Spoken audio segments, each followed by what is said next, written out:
But listen, if you got some blurry Dogman videos, I am on board. You got a spindly werewolf? You're believing, yeah. With the black satellite, that's not real. Yeah, That's bullshit, man. Can't be. That's for losers. Fucking werewolves, though, that's real. Okay, this is a fun one. Mark McElwain. I probably pronounced your name wrong. But will you be doing a meet and greet once COVID-19 is done and the borders are open? Is this available for a Canadian fan? Pick a bar. We will be there. Yeah, I'd love to start doing that. I don't know if our performance is refined enough to do in front of a live audience just yet, but I'd love to get out there and do some sort of event. That'd be fun. I'll fucking wing it. We just got to make sure they got gluten-free beer and I'm all in. Let's do this. If we can just sit down at a bar, get pissed, and talk to people about aliens, dude, we could do that for days. Yeah. Days! That's my Days. 20s. Yeah. Okay, so Canada, do you have gluten-free beer? That's our question to you. All right. Okay, so this is one I feel like Josh is going to jump in big time. Okay. Jim Hamlin. This is a long one. Stay with me. Question. Are aliens communicating with us ESP, and can they know your thoughts? I had an encounter with a being, and it felt like he was downloading my memories to his brain, and when he was done, he walked over to me and took my scarf and wiped a tear from his eye. Some people I knew at the time said that they had somebody that wanted to meet with me at a house, and when he came, I didn't get a real good look at him because I didn't know what was going on, but they said to keep the lights on low and dim. Next thing I know, it felt like my brain at my temples was spinning. That's what made me think he was downloading my thoughts or memories. Have you ever heard of this before? Well, first of all, yes. Can we just break down the fact of how sensitive that alien was to walk up to you and wipe your tears away with your own scarf? Kind of sweet. It was very nice and touching. Yeah, it was very nice. Hey, thank you for all your thoughts. I'm just going to wipe your tears away before I go away. No, it's very sadistic. Sadistic. We've heard reports of like the ability for entities, aliens, whatever you want to call them, to control our minds. So why couldn't they read it? You know, there's like countless stories of them being able to use telepathy to communicate with us, and flat out put in screen memories so we don't remember things. I say we. It hasn't really happened to me. Just in general. You don't know because they wiped your memory. That's true. Yeah. Yeah. Well, let me just follow up on that. It's very common for ESP or telepathy to be used in communication between aliens and humans. It's very common for humans to get downloads, and also for the exact experience this guy's explaining, where they're reading your mind and taking in your information. That's very, very common and not unusual at all, and a popular theme within the UFO world. So it doesn't mean it's necessarily negative. It didn't sound like he was being negative nor positive about it, but it didn't sound like it was a terrible experience. It sounded like it was a gentle, kind of nice experience where the alien kind of understood him, and that's why I kid about the scarf stuff in the beginning, but that's kind of actually sweet. It's like the alien had ultimate empathy and understood his drama, his personal story, and kind of and connected with him. I mean, that's kind of beautiful. So Jim, you're actually not alone. There's a lot of people that seem to report this happening to them, and people that don't even. I think people feel this way and they don't even see aliens. They feel like somebody is downloading their thoughts. So I think it's pretty valid. I don't think you're alone. All right, here we go. Alan Ploth. Can we expect a false flag UFO disclosure, sighting, admission kind of thing before the presidential election in November? I understand this is a leading question, but it's on people's minds. I cannot overestimate the lengths into which I imagine this administration will go to sway the election and stay in the White House. I'm thinking of Dr. Stephen Greer and his assertion that a fake disclosure will happen soon. Ooh, well, we don't want to touch on politics too much on administrations, but I guess we just kind of covered that before when we were talking about a lot of people will believe if there is a sort of a contact or a huge disclosure thing that happens, that there will be, I think, a huge percentage of the population who will completely doubt that it's legit and will say it's like a big false flag. I think that's, whether it is or not, I think that the subject is so full of disinfo in general right now that, yes or no? Trust? Yes or no? What do you think, though? Do you think it's going to happen before the next? You think the Trump administration is going to use it as a tool to get themselves? If say the Trump administration is not going to get elected, do you think that Trump would release this information to, cause panic, to use it as a way of getting elected again. You know how that whole theory of like presidents never get not elected if there's a war going on? It could be used as a tool. I see what they're saying. Do you think that could happen? Again, like that maybe is getting too political, but... Well, Josh, what do you think? Well, everything he's said so far, I would say no. All his public statements related to UFOs and even the Pentagon videos that came out, the Navy videos that came out, he was very like, man, yeah, whatever. So I don't know. I have a feeling he doesn't really know the real information. I have a feeling President Trump isn't in the know with what's really going on. So I feel don't like if see he that knew, happening. he would tweet about it. Yeah, he would tweet it out in 2 seconds. Come on, man.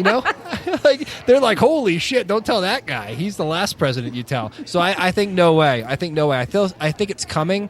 And you know what? If he gets elected again, then maybe it'll come out in his second administration. I do feel like we're in an accelerated process. So it's on the horizon. Is he going to use it as a tool to get elected? If he's going to lose, I don't think so. My answer would be no. But like, if I'm proved wrong, that'd be crazy. Maybe it doesn't matter who's in office. Maybe it's something that's coming. It doesn't matter who's in office. It's just it's above any sort of president or administration. It's we talk about the president not actually being the top person as far as these clandestine, crazy behind the scenes shit that's going on. Maybe it doesn't matter who's in power at the time. Yeah, it's just going to happen. Whoever has to deal with it. That'd be for a yes, maybe, but I just think no. I don't think it's going to happen this soon. I don't think it's going to happen this year either. Like we're going towards it, but I feel like it's like 2 years out, or I don't know. I'm getting overly excited for it, but I want it to happen Although it would unite us as a human race, because right now there's a lot of chaos happening on equal rights. Well, that's the point behind Project Bluebeam, right? Was to stage an alien attack to try to create that, to fight an off-world enemy.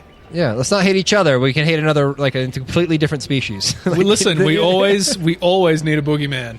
It's humanity 101. Right. Yeah, that's true. Okay, Jeff J. Ferrero.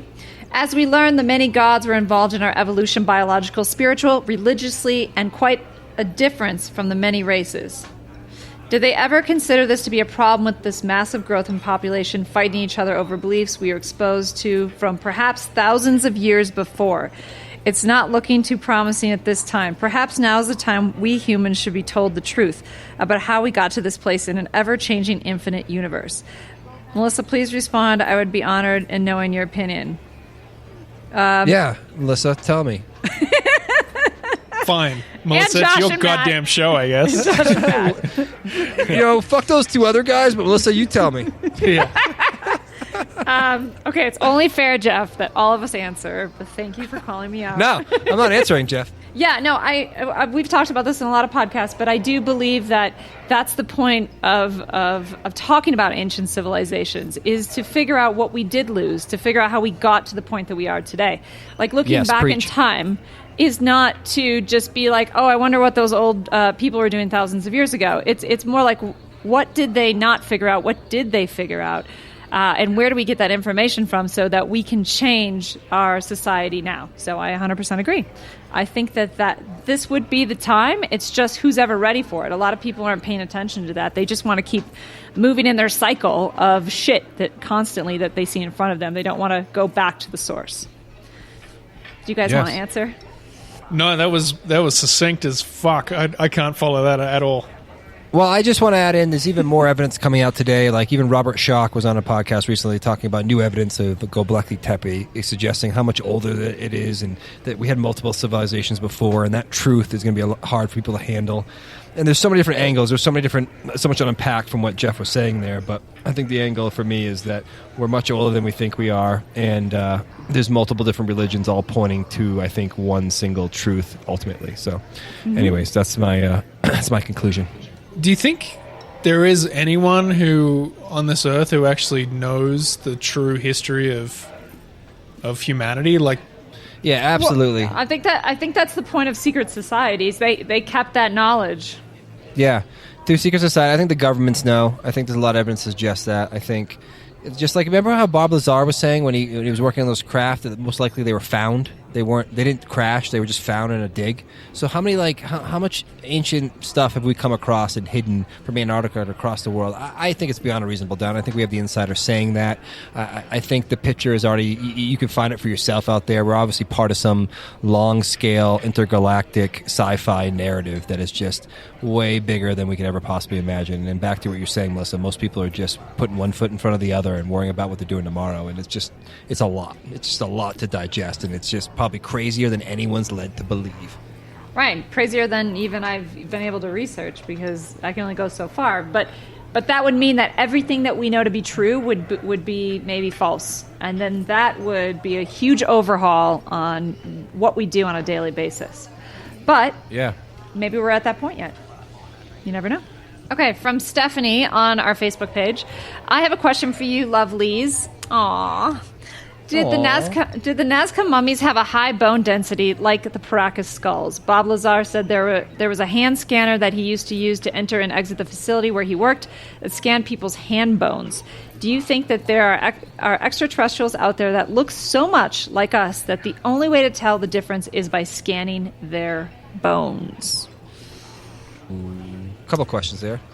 Yeah, I can go by, because I was in Peru studying that the Maria and some of the other species that we found down there. And I can tell you that Maria especially had the 3 fingers. And I remember Bob Lazar telling us that the scanner was facilitated for beings with 3 fingers, which was odd. Right. And I think, and I believe some of the ships too, like some of the ships they recovered, had scanners with 3 fingers. Yep. So the, I can only speak from the one that I was involved in, which was Maria down in Peru. Mm-hmm. And the bone density was massive. Like I'm talking, like if you were to look at your phalanges in your fingers, they're very thin actually. But the bones on the hands of Maria, and she had an elongated skull, were so thick. I mean, the actual finger must have been massive, just huge. I mean, if you look at your middle finger and the thickness of that's just the bone itself. That's how thick those bones are. So the second half of her question, where she was, are you going to have to scan other species and see their bones just to decide if they're different than humans? I mean, I don't know about scanning their bones to find out, but yes, 100% there are probably alien species that are so close to us, or they're actually humans, but maybe genetically 10% something else, where you can't really tell, and that's on purpose. So I think you're going to have to develop a way to tell the difference between some of them, because there's lots of reports how most alien interactions, most times people see something, most contacts, it's more humanoid. It's not gray aliens or something creepy or a mantis, which does happen. There's a lot of human-looking ones, and yeah, it's going to be confusing, and we're going to have to find a way to distinguish between 2 of them. Maybe it's looking at their bones. I don't know. And I think I don't know if the scanner that Bob Lazar used to come in was just about the bones. It might also, like you said, be about genetics, picking up different genetic material. Because, Oh yeah, who knows what it scans? Yeah. Yeah. But I know definitely that Bob Lazar talked about how the ships that they recovered did have 3 fingers, and the creatures that we found in Peru did have 3 fingers. So yeah, totally. I don't know. That was fascinating. That was a crazy connection. Interesting. All right. Okay, well, that is all we have today. Thank you guys so much for your questions. I know this was a little bit different of a podcast. We like to throw in different stuff once in a while because we get bored. But I think this was an interesting, I don't know, just to bring it up that there's some weird stuff happening in COVID besides maybe you're stressed out because you're stuck with your kids or you're stuck with a loved one in your house. But you might be stuck with a bunch of ghosts and they're pissed that you're there too. So, it's okay. Yeah. It's happening everywhere. But also I just think it's interesting to note that there are a lot of science publications that are talking about how the frequency of the Earth is changing and how that is affecting our brains and our heart. And to be aware of that yes, there's a lot of chaos happening on this planet for a certain reason, but there's also could be that we are now relating to the Earth differently. And that is really interesting. So think about that before you go to bed. Anyway, have a good night, and we will see you next week. Goodbye. Jeffrey Epstein didn't kill himself. Yeah, that's right. He really did.